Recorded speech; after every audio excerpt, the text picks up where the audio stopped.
The game streaming service Twitch is an almighty juggernaut. It has become the only place to stream video games. Or has it become the only place to watch anime, sporting events, and anime about sporting events? Or has it become a place to watch provocateurs do their thing and generally be the worst? I don't know, and I don't think Twitch does either, but I'm getting ahead of myself.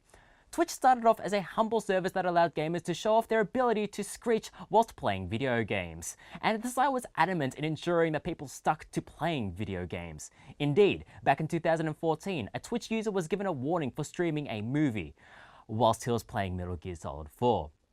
Mind you, this is a game which literally holds the record for longest cutscene, so maybe the mods weren't far off from that one. Today, Twitch offers a plethora of streaming opportunities aside from video games. People can stream tabletop games, arts and crafts, talk shows. Twitch even allows people to partake in social eating. It basically offers everything short of pornography, which is a different kind of social eating.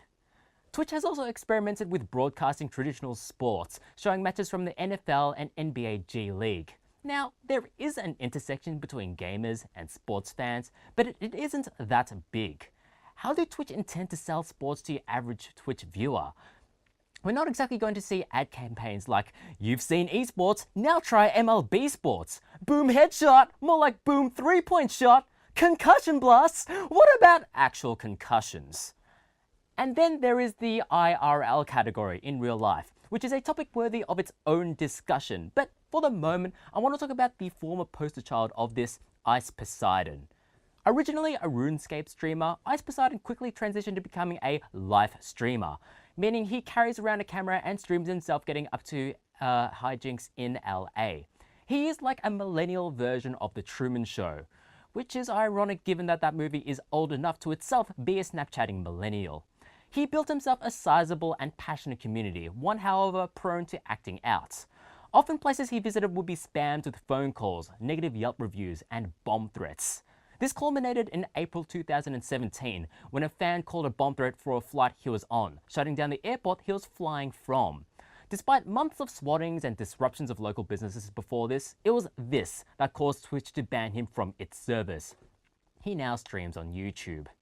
Ice Poseidon, however, isn't entirely a victim of his viewers. To this day, whenever he causes an incident, his responses usually range from, "I can't control what my fans do," to, "It's not illegal to live stream," which is handballing the responsibility so hard. He should be on one of Twitch's sporting streams.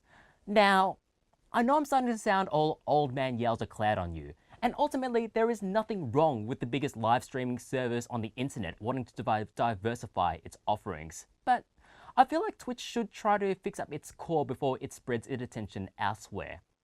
I speak, of course, of the toxicity on the site. Twitch's chat is notorious for being chaotic at best and downright noxious at worst.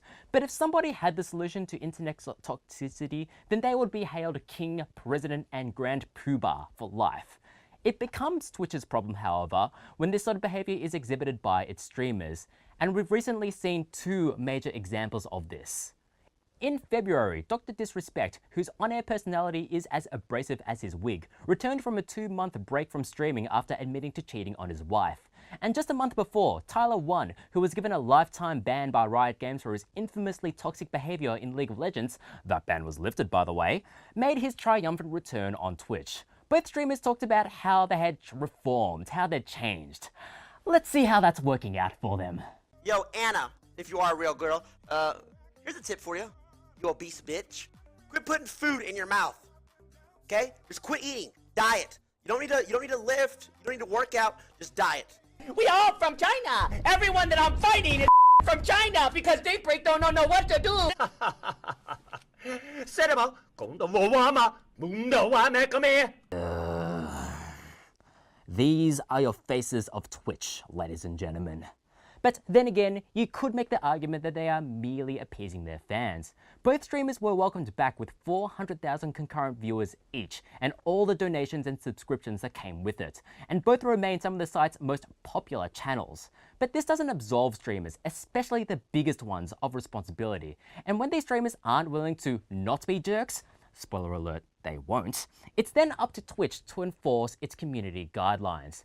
And to Twitch's credit, there have been a number of recent cases where it has issued bans for breaches of its guidelines, albeit egregious ones.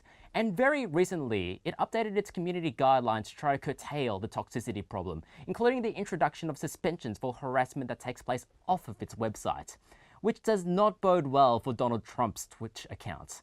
Although he only has that account because he thought streaming meant something entirely different. And on top of that, Twitch is making a renewed push on the esports front, paying $90 million for the exclusive rights to stream the Overwatch League, which is enough money, by the way, to purchase 2,250,000 in-game loot boxes. And yet, you still won't get that skin you want. So, Twitch went from being extremely hands-on to being hands-off to a fault. Now it's returning to having more of an active role with the content on its site. But it still has much to do before it can achieve a consistency in its offerings, let alone achieve the grand vision of being the live streaming site for everything. To stretch an analogy, Twitch thinks of itself as Kristoff from The Truman Show, but right now, its streams are more like the Real Housewives of Orange County, except if every dramatic situation were diffused with the phrase, "It's just a prank, brah."